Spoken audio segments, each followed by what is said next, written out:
Okay, Erev Tov, Baruch haba, Rav Nagen. Thank you very much for agreeing to do this for us. Shalom, everyone. Good evening, Erev Tov. I will make one technical comment.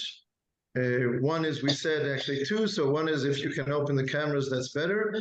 And two is that usually in this session that we have, we are happy to allow people to raise questions and express opinions. The group is larger this evening than it usually is, so that makes it a little more difficult. What I suggest is that anyone who wants to ask a question or make a comment, write it in the chat. Rav Yaakov, as much as you can, try to follow the chat. I'll try also, and maybe if there's something unusually or something we want to emphasize, so we'll try to stress that. And okay, I'll just say the following, a very, very, very short introduction. We read in the Torah psukim about destroying Avodah Zarah and things like that. We think of ISIS, of Daesh, in places that they controlled for a short time, how they destroyed ancient, statues and things like that to fulfill this mitzvah of abolishing Avodah Zarah and things like that. And we live in a very pluralistic world where you can practice your religion. That's one thing, but even to oppose something else is fine. Even that is questionable today. But okay, you're not being violent about it. But then to go with violence is very much counter to what happens in the world today. How do we put these two together? Do we choose one over the other? The other issue is we see in Medinat Yisrael, in the Israeli society, we see all kinds of occurrences where people behave in disrespectful ways towards Christians, towards priests, towards certain churches that we have in Israel or Christian sites where there's violence towards them, where people spit on Christians and things like that. And I think we feel very uncomfortable when that happens, but we would very much like to hear, Rav Yaakov, what you have to tell us about that. And everyone here came this evening to hear what you have to say, so I will try and keep my mouth shut from here on. Thank you very much, Rav Yaakov. Bevakasha. Okay, thank you. For many years, I begin every talk by stating today's date because there's something remarkable about the date. It never was, and it will never return, which means that just like the date is unique, so too is today. And when we think about that, maybe it could help us make the most of this unique experience called today. Hayom, Chaf Zayin Elul, Tav Shin Pei Gimel, Tiashnat Panim Gluyot. Zehayom Asa Adonai Nagila V'nismachavo. So after 2,000 years, we have the tremendous privilege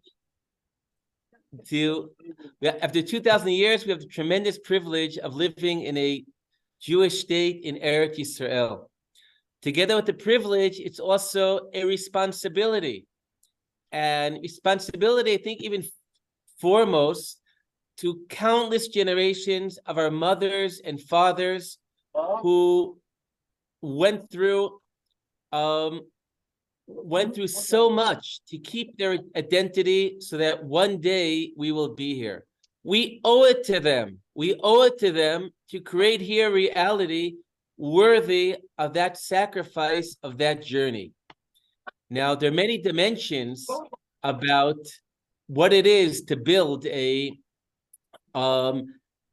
Jewish state worthy of this incredible journey to reach its potential.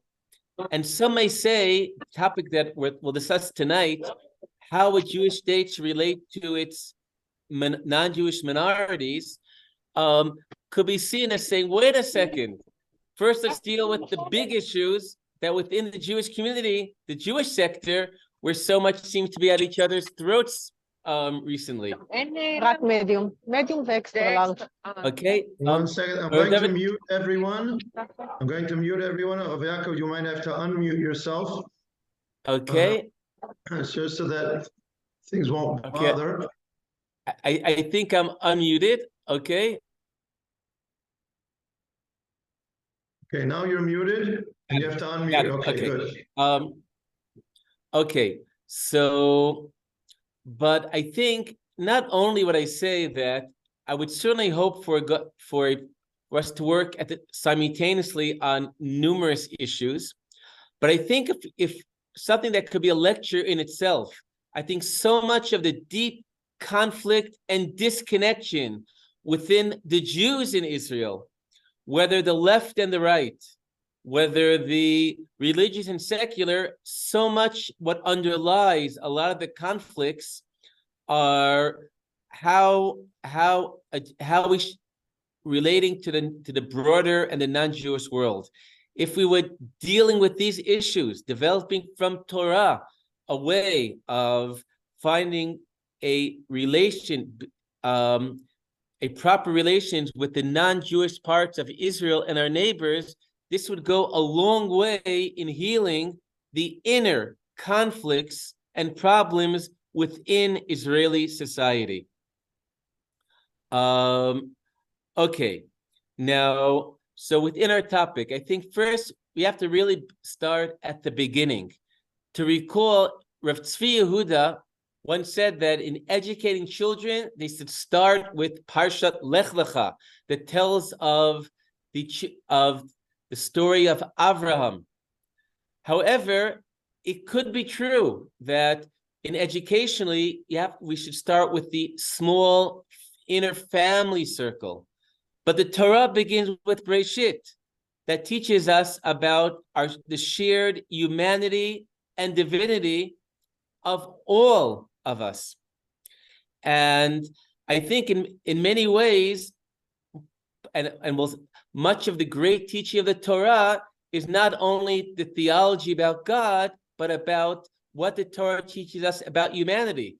And my English is relatively good because I was born in America, and I hope we all know that the Declaration of Independence, 4th of July, begins with, we hold these truths to be self-evident, that all men, if it now would be all people, are created equal by our Creator.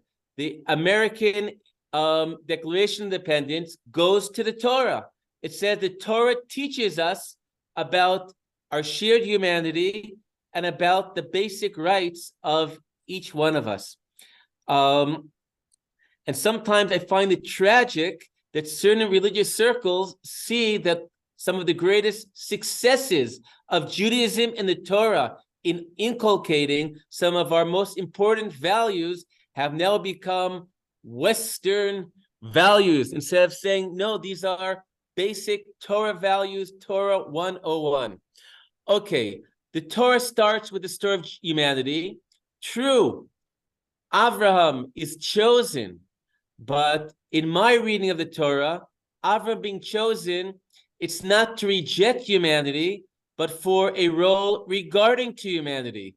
Humanity kind of messed it up, whether it was eating from the Eitz Hadat, whether it's Cain killing Hevel, whether it was the flood, whether the Tower of Babel. So, as we say in Hollywood, take two, God starts with a smaller circle, but a small circle will have a role and responsibility to humanity.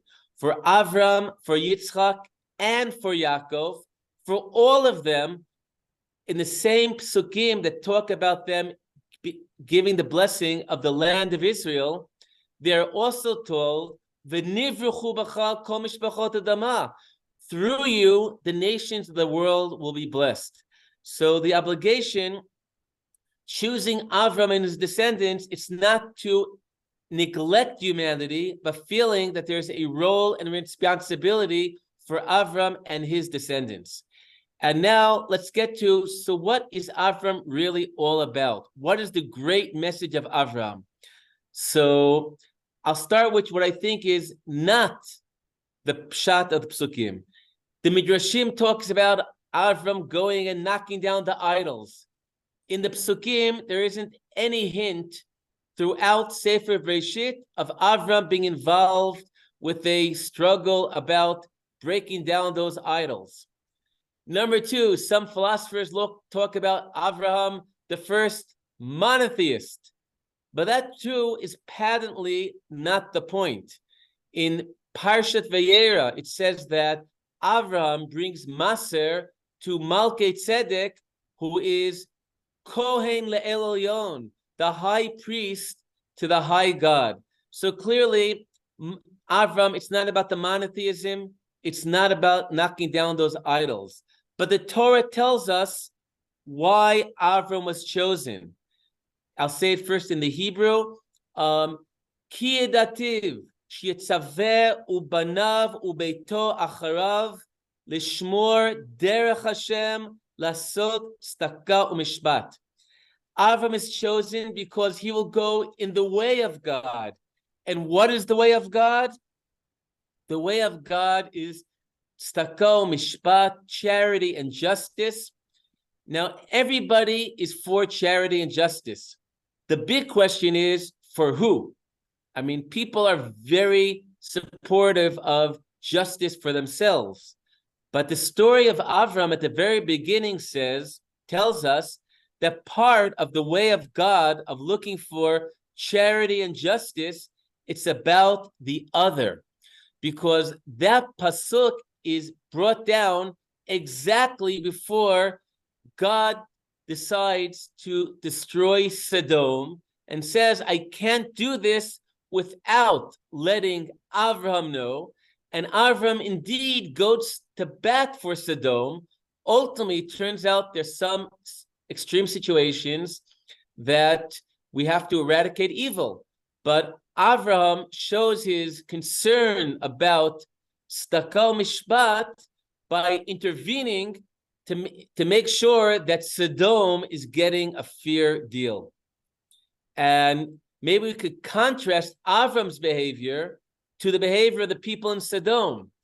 The Psukim tell us that after Avram, in fact, at the beginning, saved Sodom, the king of Sodom tells Avram, take the money, just give me back my people. And you say, wow, this is a great leader. He cares about people more than the money. So if things are so good, why are things so bad? And I think the point is, in Sodom, if you're one of us, they could be very nice to one another. But humanity ends by once it's the them and not the us. And that was the problem of Sodom. So I feel the great teaching of Avraham. Avraham is going in the path of God, and the path of God is tzedakah umishpat. So if we want to go in the path of Avraham and spread and fill the role of Am Yisrael, ki mitzion tetzei Torah, spreading Torah through the world, spreading light through the world, one way to do that is going that path of tzedakah umishpat and realizing it's not about what I deserve, but thinking about what is tzedakah umishpat for the other.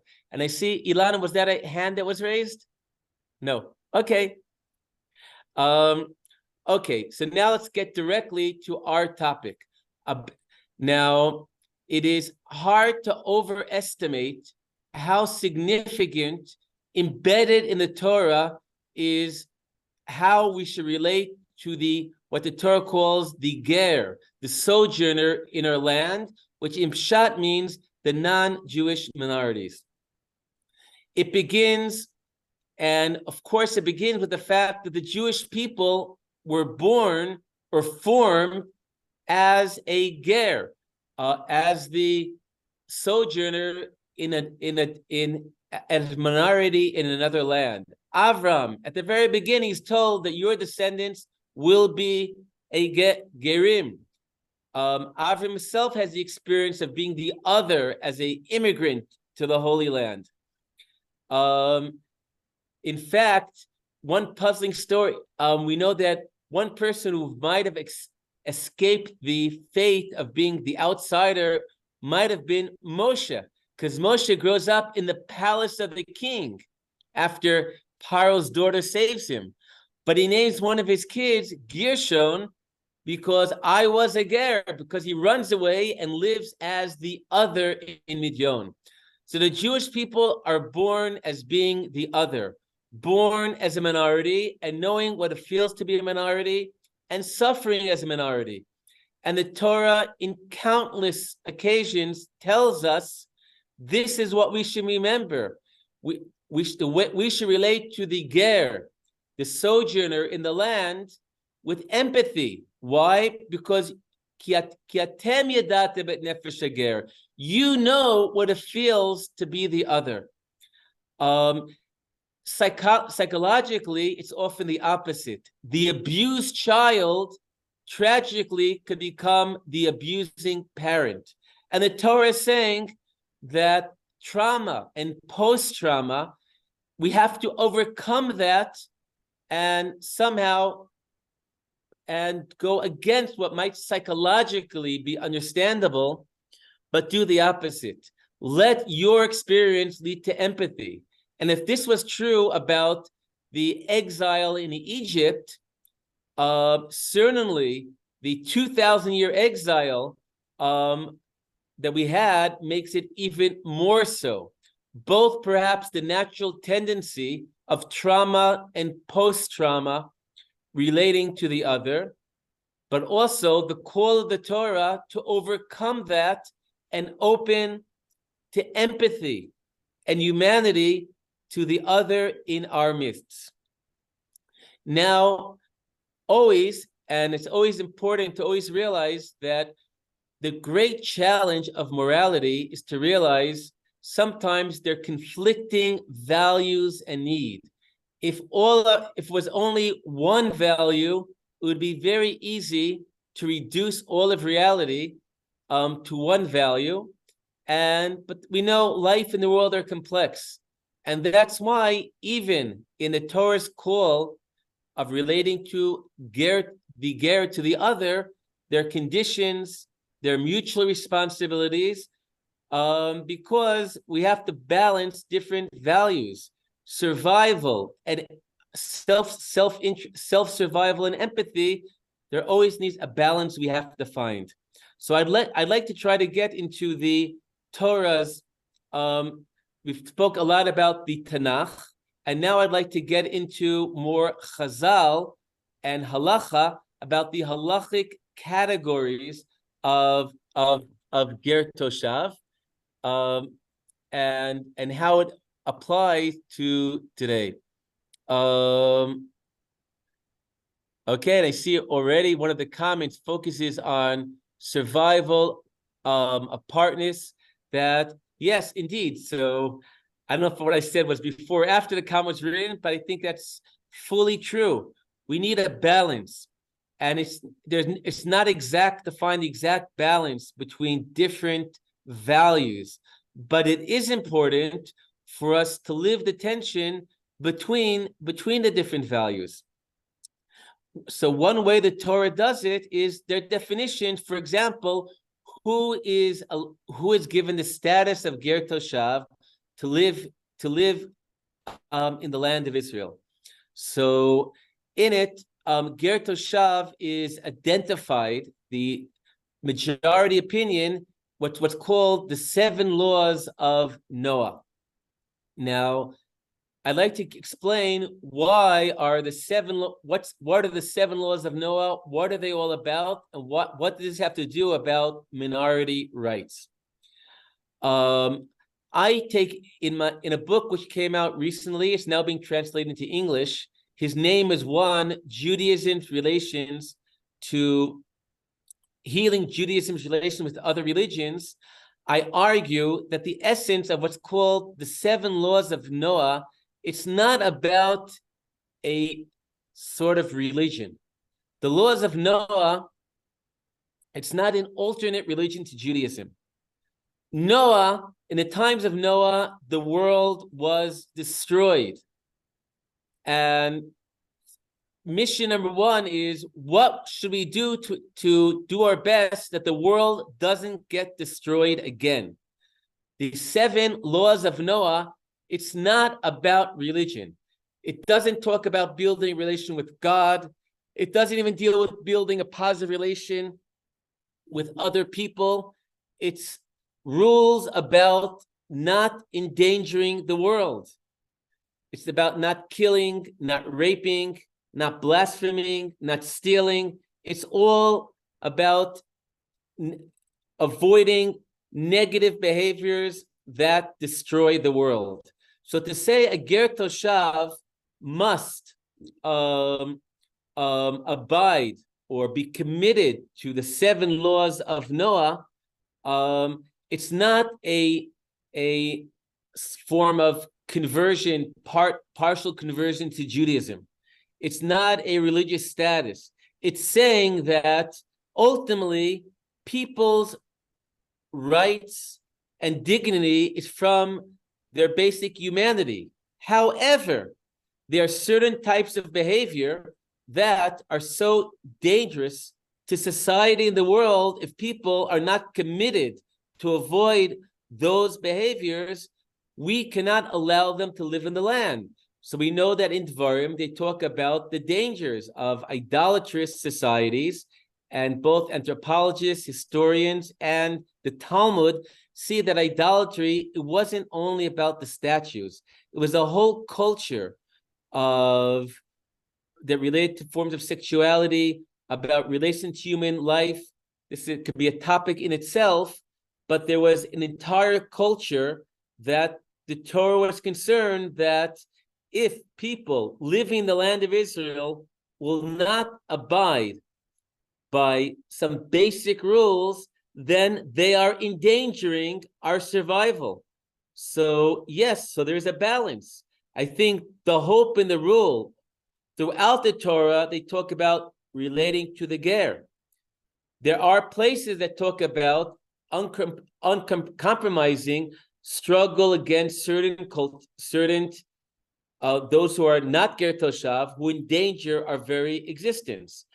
So I think this is part of the balance. But if I want to bring it to today, I'm at the end of a book. I have a institution, the Beit Midrash for Judaism and Humanity, and together with 3 other scholars, I'll mention them because they're co-authors. There's the new Rosh Yeshiva of Machanaim, Rav Cyril Rosenblatt, Dr. Saf Malach, and Rabbanit Michalti Kichinsky. The 4 of us are at the very end, it hasn't been edited yet, of a new book called V'chai Imach. They will live with you, a new Torah perspective about the minorities in Israel, in a Jewish state. If I can just put a question in, would you say that what you're saying is like the famous Meiri about Goyim and other religions, also about Avodah Zarah? Meaning, if we talk about Avodah Zarah as cultures that were barbaric, then that's what the Torah relates to Avodah Zarah. But if their religion is very different from us, but they are civil people who act morally in the world, then that's not what the Torah was talking about when it was struggling against Avodah Zarah. Right. So certainly the Meiri would be a major source for that approach.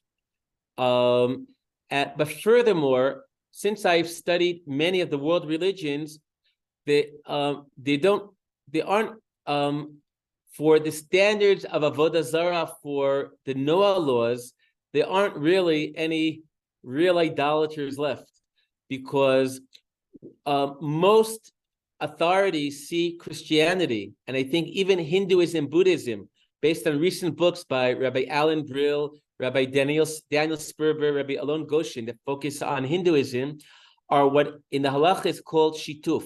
They do believe of a divine one above everything, but they believe also with in other divine powers, but are ultimate under the one which is the source of all.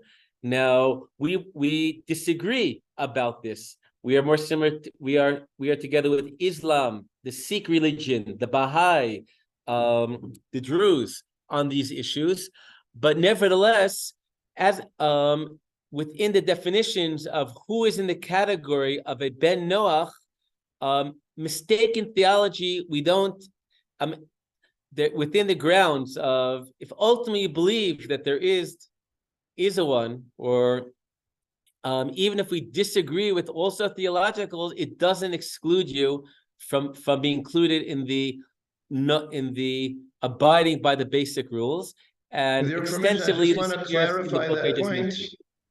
I want to clarify that point for the participants. There's a term in halacha called avodah zarah b'shituf, meaning if someone worships some kind of idol, but at the same time believes in one God above everything, Judaism disagrees with that. But for non-Jews, that might be legitimate, or at least not be considered avodah zarah. So you're saying that in spite of the fact that they're idol worshippers, they all believe in something that is higher and above everything. So that means they would not be included as of the avodah zarah as far as the 7 Noahide laws and the laws of Ger Toshav. Correct. And again, I've endless amount of sources on this, but we have limited time here. So a major emphasis of the book, which we just completed, is to argue that the minorities of Israel are and should be included in that category of Ger Toshav, and the fact that they might not like us that much. I mean, the fact that they might not be overly enthusiastic about Hatikva, this does not mean that they lose that status. Certainly, a government, we have to protect ourselves, and people that violate the rules of the country they live in, whether Jewish or not Jewish, should be punished accordingly. But in terms of we need police, we need an army, but in terms of the basic status, the major thesis of our upcoming book, number one, they are included in Ger Toshav. Now, what are the implications of being included in Ger Toshav? One is allowed to live in the land. That's certainly the case. But in addition, there's one of the mitzvot of the Torah is called lahachyot, to give life to a Ger Toshav. And this is understood in two ways. The Ramban, one of the great commentaries, says lachyot primarily is to protect their lives. So, for example, the Ramban bases to violate that, say, b'kol kochenu, with all of our ability, with all of our strength, to protect their lives.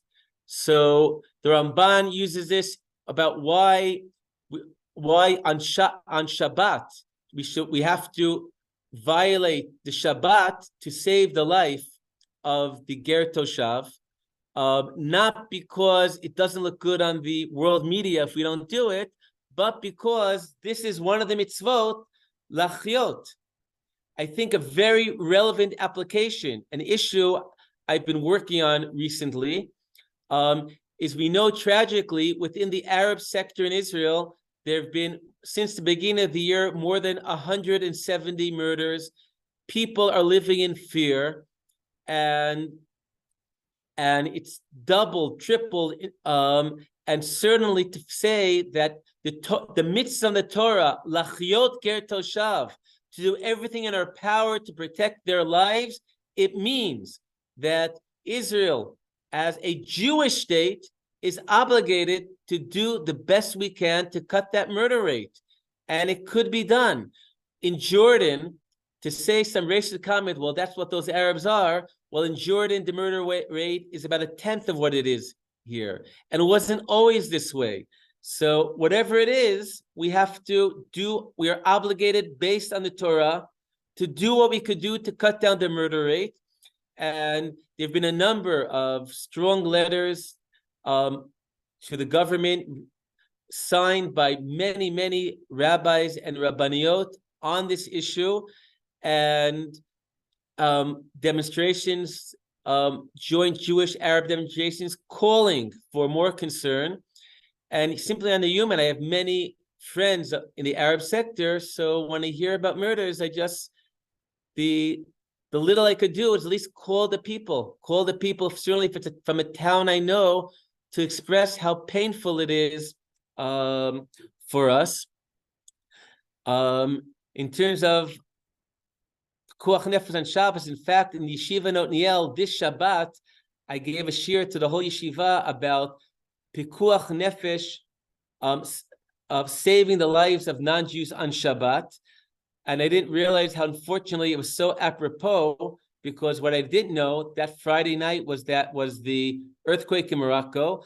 I'll mention that till late Wednesday night, I was in Marrakesh, Morocco, exactly where the earthquake took place. I came back right, all the buildings, the pictures, I saw them on Wednesday. It was really heartbreaking. And one moving event, and if you want, if someone quick could Google it and put it in the chat, in the Times of Israel, I just put out an article called "The Jewish Journey to Loving the World," and the big picture I have there is a prayer we had on Sunday in Yerushalayim by the Jewish Moroccan community in Yerushalayim. They invited the Moroccan ambassador, and in the shul we were praying with shofrot, with slichot, Jews, Arabs together for the victims, and for hope for their survivors. And certainly in helping times of disaster, these are some of the points of life where Israel has been a major force in saving lives. Okay, so that's one aspect. There's another aspect of Ava, of V'ahavta ger, loving the ger. There's V'ahavta l'reacha kamocha, which loving your. The hard part is loving your neighbor as yourself. That's the hard part. There's also the easier part, the person who's farther away, loving them also. That's also included. And Pshat certainly is V'ahavta ger, means loving also the non-Jew. There's in fact a beautiful, beautiful passage in Rav Kook. It's actually mentioned in that article that I just quoted. I've even translated it. And then is that Rav Kook writes the Haftorah of Rosh Hashanah. First of all, Rosh Hashanah, it's not the Jewish New Year. Rosh Nisan is the Jewish New Year, because that's when the Torah says, this month is for you, the first of the month. The Jewish New Year begins on Nisan. Tishrei is the New Year for the world, whereas the Mishnah says, Kol Bayolam, all in the world come in front of God. And the Haftorah of Rosh Hashanah has a phrase, Avat Olam. In Pshat, Avat Olam is, Olam means it would be, has a meaning of eternal, referring to the eternal love of God for the Jewish people. But the Zohar, and in its wake, Rav Kook says, Avat Olam means love the world. And Rav Kook writes incredibly eloquently about Avat Olam, loving the world. And again, all are warmly invited afterwards. I won't take time. Times of Israel, Jewish Journey to Loving the World. It's probably a first-time translation of Rav Kook on the topic of loving the world. Okay, so these are some of the responsibilities relating to the Ger Toshav. And again, it's a balance. We feel we could give rights only to those who don't impose a danger as defined by the basic commitment to the laws of Noah, which are included in pretty much any religion I know, and certainly in the religions of the minorities in Israel. And that is what we demand, but we have our responsibilities. And then again, of course, people that break the law should be punished. So issues about conflicts and law breaking shouldn't be disconnected from the question about Ger Toshav and how we should relate to them. Now, in my book, and then I want to nevertheless leave time for responses and discussion. One argument in my book is that Ger Toshav, after I debate certain rabbis saying Ger Toshav is very relevant, Then I come and say, Ger Toshav is passé. In our times, we need a new model. I mean, the books of the prophets guide us to a new model. And the new model is Ger Toshav. It's about the laws of Noah. It's about tolerance. Tolerance is saying, okay, if you don't present a danger, we will tolerate you and treat you appropriately. But the biblical vision of the future, it's not about tolerance. It's about partnership. When in Sefer Tzfanya says, I mean, let's start. Every tefillah we end with Aleinu that talks about a future that serving God together and humanity serving God together, and that will lead to Bayomu Yashem Echad U'Shmo Echad. God will be one, and his name will be one. In Tzfanya, there's a beautiful verse. Likra kulam b'shem Hashem ulabdo shchem echad. Calling together in the name of God and serving him one shoulder. Now, I never quite understood what's this about the shoulder.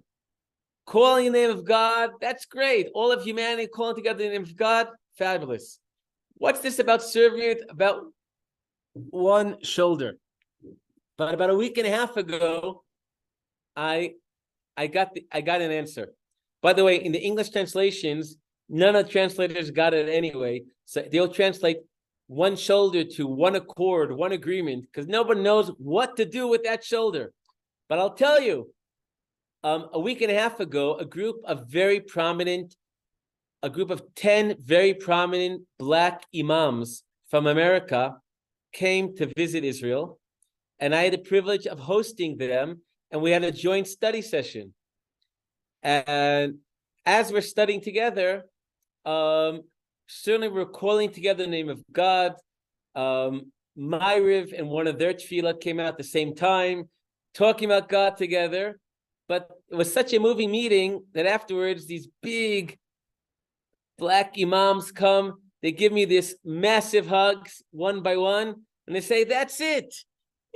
If you get a big hug from somebody, the shoulders connect and you become one shoulder. So that's what the Torah is saying.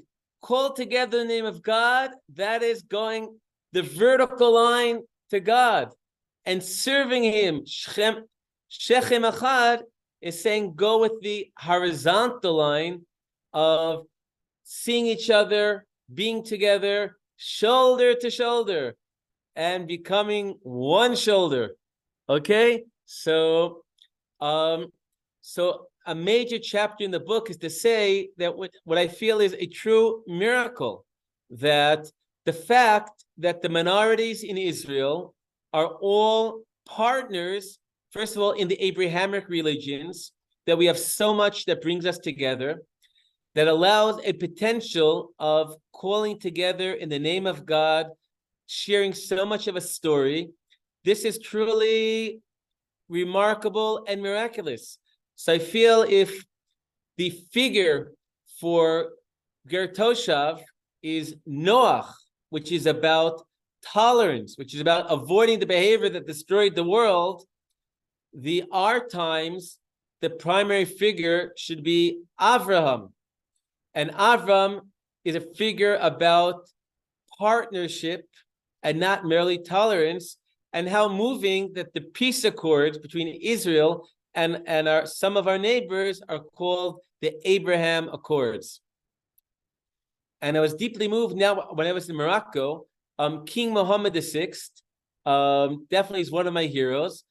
The previous time I was in Morocco, in December, I was in Rabat, Morocco. I was able to I sent him through his advisor, Andre Uzulai, a copy of the Torah in Arabic. He was very happy to get that. And in fact, I was in Rabat, Morocco on the day of the game in the Mondial, Morocco against Spain. So if you're wondering, How on earth did Morocco beat Spain in the Mundial? I'll tell you. All day we prayed and all night we danced. But anyway, King Mohammed VI, he prides himself about being the king of all of the believers. And he has one very beautiful speech that he says the purpose, the role of Abrahamic religions, it's not just to tolerate each other. It's to know each other and bring blessings to one another. Okay, so I feel this is the vision, going from tolerant. Unfortunately, to get to tolerance, we still have a way to go. So maybe one step at a time. But ultimately, a vision that moved to tolerance and then moved to partnership. And I feel by doing this, we will be more of a Jewish state and not less. Because the Jewish state is about realizing in our reality the great vision of the Torah, the values of the Torah, and certainly being a light to the nations by being, on one hand, having an identity as a Jewish state, but being able to give a feeling of connection and partnership and a place for the minorities. This is something the world needs, and we need to get it right also. Okay, so I think let's devote the time we have left to this. I mean, I have no shortage of things to talk about, but to certainly hear any responses or focused questions, I'd be very happy. First of all, someone asked about the name of the book you mentioned before, that the four of you are finishing Okay, writing sure. now. Okay. So in Hebrew, the book will be it'll be Hebrew, and then we hope to translate. V'chai imach, he will live with you, comes from the pasuk in the Torah in Vayikra that says that the ger, just like the ger is chai imach. He will live with you, and from there, we learn out the value, the mitzvah of lachyot, of giving life, which is both saving the life, but also financial concern for their well-being. And the subtitle will be Mabat Torani Chadash Lemiutim B'Medinat Yisrael, a new Torah perspective about minorities in Israel. We're finishing it as we speak. Within a few days, we hope to send it to editing, but my guess it'll be about half a year or so till it's actually on your local bookstore. And our previous book, which has a lot of the basis for that, Ushmo Echad, his name is one. His name will be one, and Ripoy Akesher Ben Yisrael V'Datot Olam. Healing the relations between Judaism and world religions, and that's being translated as we speak. Okay, other comments? Someone asked in the chat about Christian missionaries. Okay, certainly this gets to the issue of protecting ourselves. And certainly although I deeply believe Jews are bound by their commitment to the Torah, to the Jewish people, and certainly Jewish missionary activities is one of the plagues and persecutions that the Jewish people have suffered, and certainly in a Jewish state we have every right to prevent missionary work. However, sometimes I think the post-trauma of the previous times have led us to see missionaries in every hook and cranny, even when it's not the case.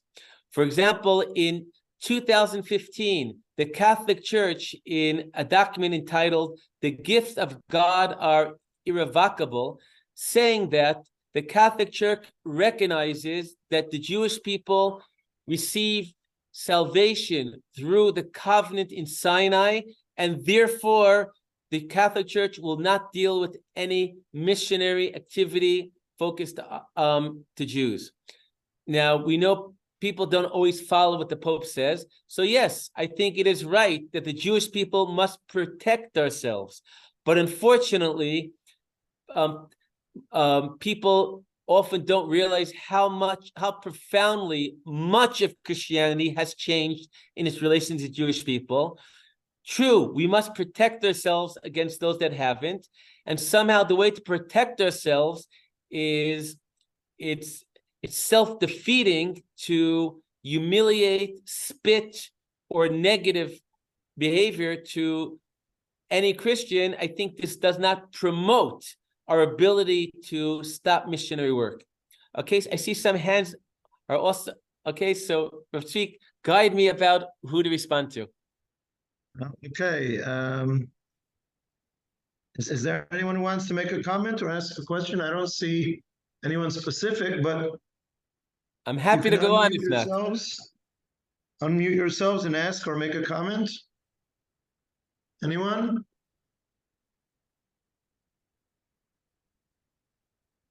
Okay. Okay, so if not, I have a sweet story for Rosh Hashanah.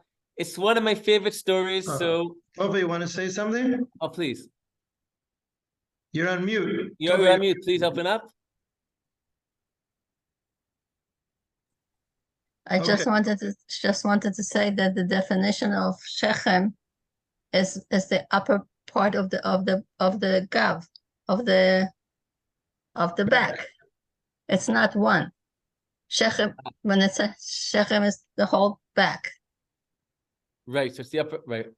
Okay, so part of the maybe I'm stretching a bit, but somehow the picture. Okay, it sounded good. It sounded nice, but I'm just to say, just a correction. Okay. Okay, right. So I guess shoulder is not the exact translation. Well, Shechem is right.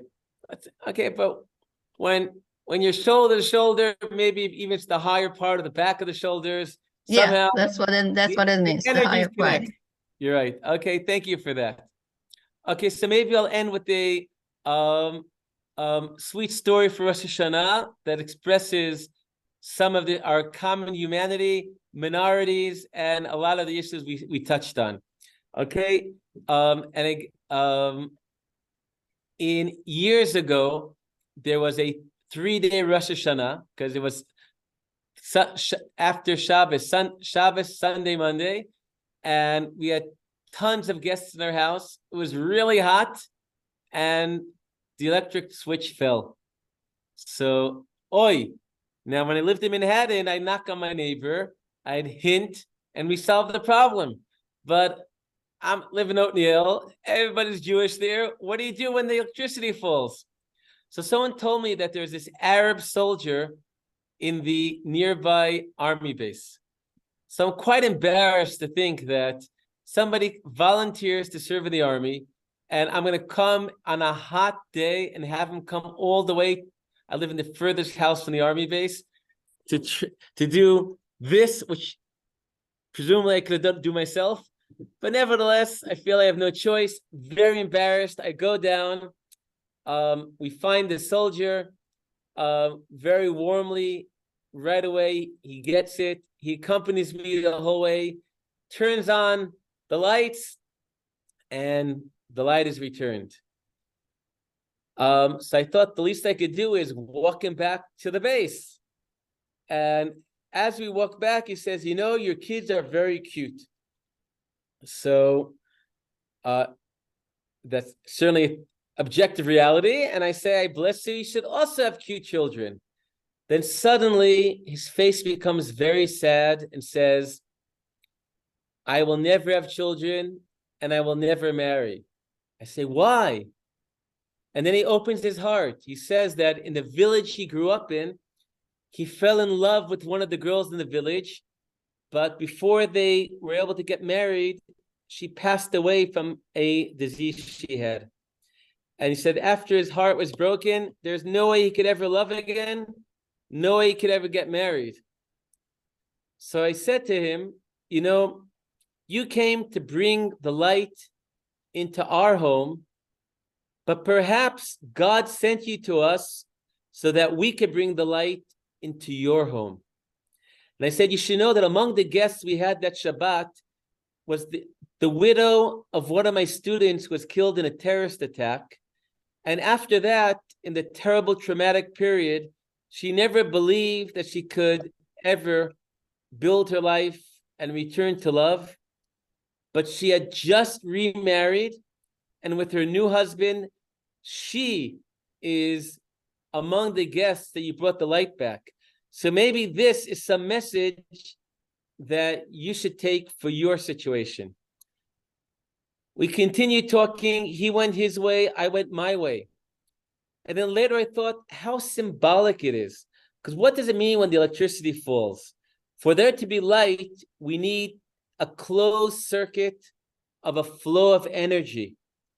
If the lights go when something in the circuit is broken. And how symbolic that the story of this young widow, this Arab soldier in the IDF, somehow I felt a connection between their stories, and perhaps this could bring the light.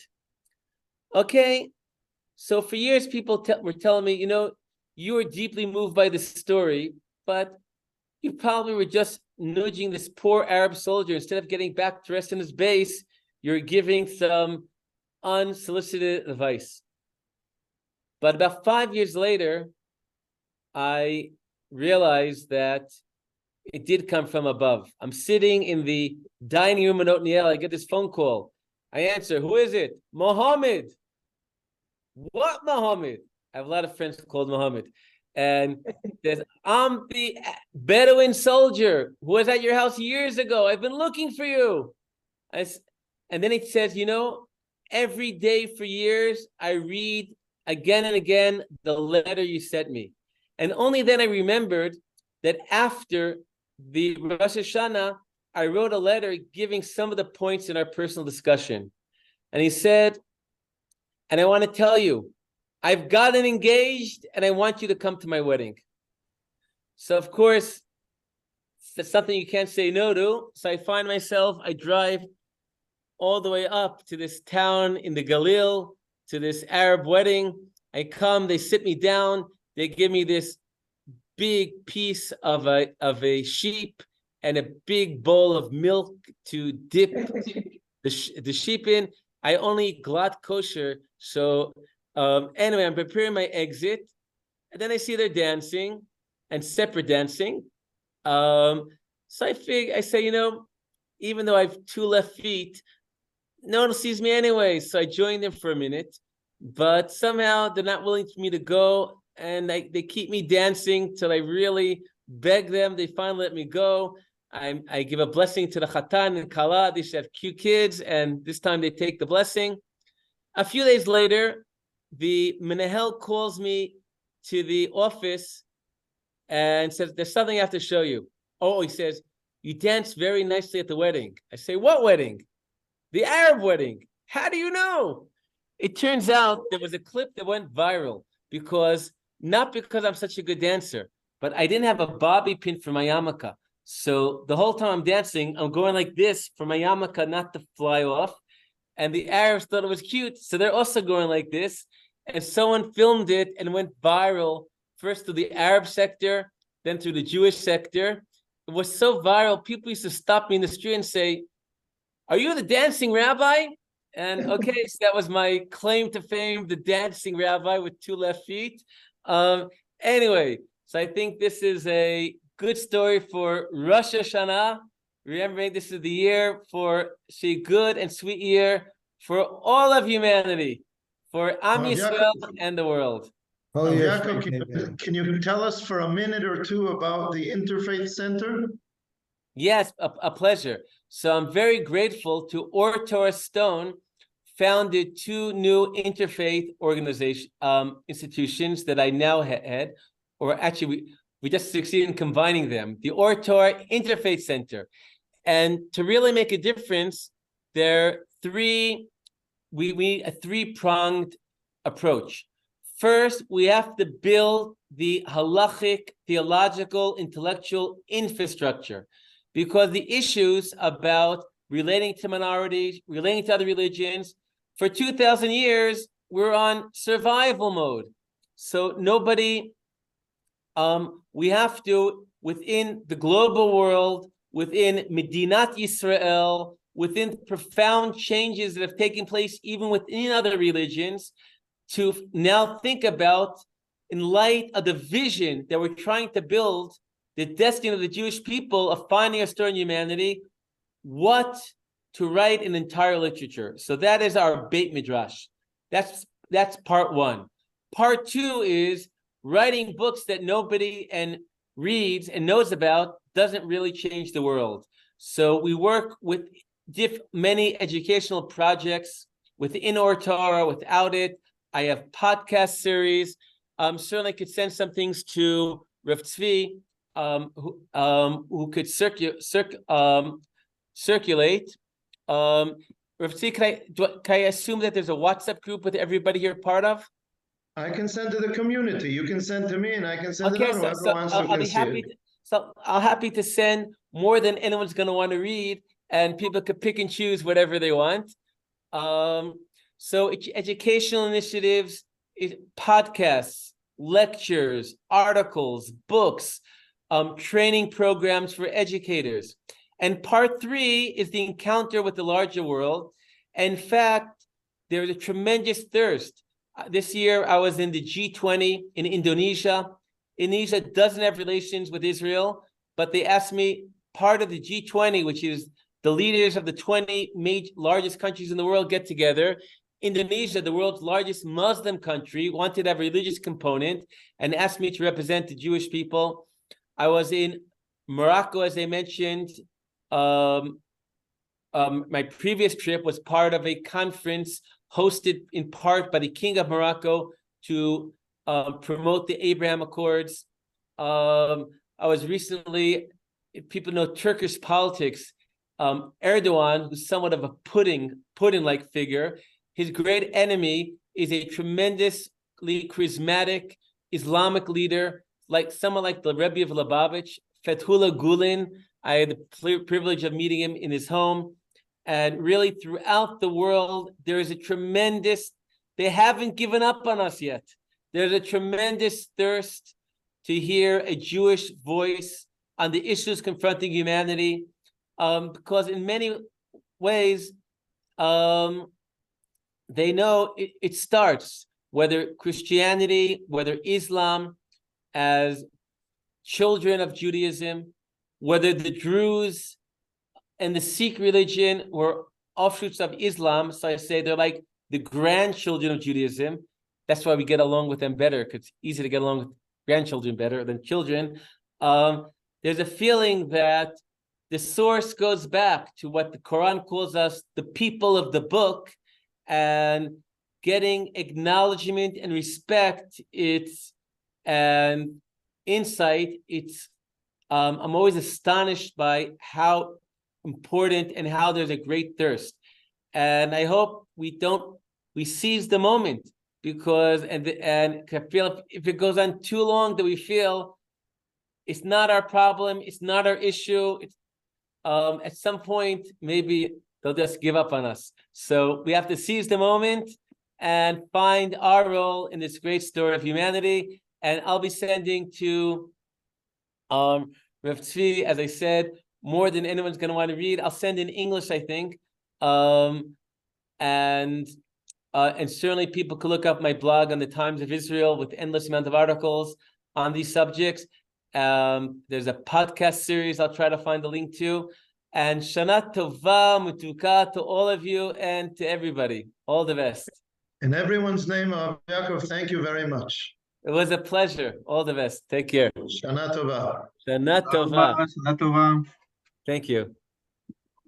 Laila Tov. Laila Tov.